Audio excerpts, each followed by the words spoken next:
ঋতুপর্ণা সাগরিকার গোলে নেপালকে হারিয়ে টানা তৃতীয়বার সাফের ফাইনালে বাংলাদেশ। দেখুন, টানটান উত্তেজনাপূর্ণ প্রথম সেমিফাইনালটি ছিল 1-1 ব্যবধানে শেষ হওয়ার পথেই। নির্ধারিত 90 মিনিট শেষ হতে চলছিল।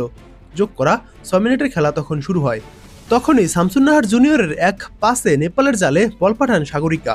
শেষ পর্যন্ত লিড ধরে রেখে 2-1 ব্যবধানে ম্যাচটি জিতে নেয় বাংলাদেশ।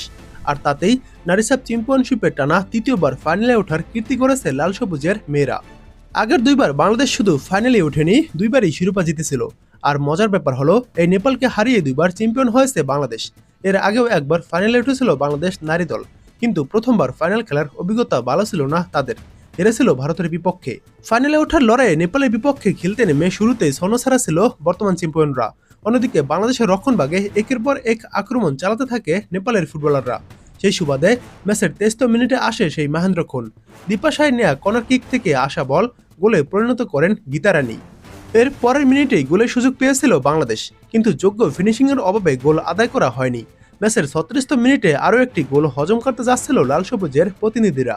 প্রীতিরাজের দূরপাল্লা শটে বল গোলপোস্টে লাগে, তবে ক্রেডিট কিছুটা গোলকিপার মিলি আক্তারেরও। তার হাতে লেগে পোস্টে লাগে বল। প্রথমার্ধের শেষ দিকে বেশ কয়েকটি আক্রমণ চালায় বাংলাদেশ। শেষ পর্যন্ত কর্নার থেকে সরাসরি শটে গোল করে দলকে সমতায় ফেরান ঋতুপর্ণা চাকমা। তার এই চোখ দাদানো গোলে 1-1 ব্যবধানে সমতায় থেকেই বিরতিতে যায় বাংলাদেশ। এবারে সাব চ্যাম্পিয়নশিপে ঋতুপর্ণা চাকমার এটাই ছিল তার প্রথম গোল, এবং সেটা ছিল অলিম্পিক গোল।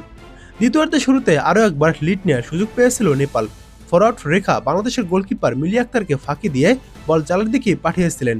সেটা ঠেকানো ছিলেন না কেউই, কিন্তু বলটি জালে না জড়িয়ে লেগে যায় গোলপোস্টে। এদিকে ম্যাচের 78 মিনিটে লিড নেওয়ার সুযোগ পেয়েছিল বাংলাদেশও, কিন্তু নেপালের গোলকিপার চুপবার দৃঢ়তায় সেই যাত্রায় বেঁচে যায় হিমালয়ের দেশটি। বাংলাদেশের সাগরিকা নেয়া দুর্দান্ত শটটি লাফিয়ে ফিরিয়ে দেন তিনি। 1-1 ব্যবধানে শেষ হয় 90 মিনিটের খেলা।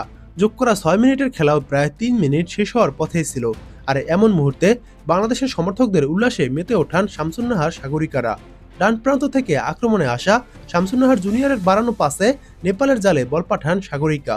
আর তাতেই 2-1 ব্যবধানে জয় নিশ্চিত হয় বাংলাদেশের। এখন দ্বিতীয় সেমিফাইনালে ইন্ডিয়া ও ভুটান খেলবে। সেখানে জয় দল বাংলাদেশের বিপক্ষে ফাইনাল খেলবে। সেই ম্যাচের অর্থাৎ ফাইনাল ম্যাচের সময়সূচি নিয়ে আমাদের চ্যানেলে শীঘ্রই ভিডিও আসবে।